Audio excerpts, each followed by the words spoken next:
Hello भाई लोग, कैसे हैं आप सब। आप देख रहे हैं डीके एंटरटेनमेंट चैनल। तो आज हम बात करने वाले हैं टुनटुन यादव के बारे में, जो कि बहुत ही बवाल सॉन्ग करते हैं और गाते भी हैं, जो हिरान स्टार से प्रसिद्ध हैं। इनका गाना एक से एक आता है, उसमें से कल एक आने वाला है जिस गाने का नाम है रंगबाज जनुआ।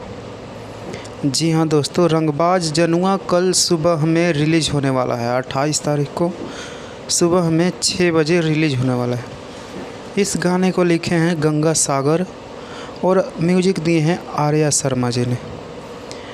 तो ये गाना डुएट है। इस गाने को सुजाय म्यूजिक वर्ल्ड चैनल पे रिलीज़ किया जाएगा कल सुबह 6:15 पे कल सुबह में रिलीज़ किया जाएगा। इस गाने को टुनटुन यादव और खुशी कक्कर ने गाया है। तो आज के लिए बस इतना ही। जय हिंद, जय भारत, जय। तो ऐसे ही आप लोग हंसते रहिए और मुस्कुराते रहिए और मेरे चैनल को लाइक कमेंट करते रहिए, ताकि आपको हर नोटिफिकेशन आपके फ़ोन पे चला जाए और आप हमारा वीडियो देख सकें। तो ऐसे वीडियो देखने के लिए मेरे चैनल डीके एंटरटेनमेंट को सब्सक्राइब करें, लाइक करें, कमेंट करें और चैनल पे बने रहिएगा। और जितना भी हो मेरे चैनल के सब्सक्राइबर को बढ़ाइए।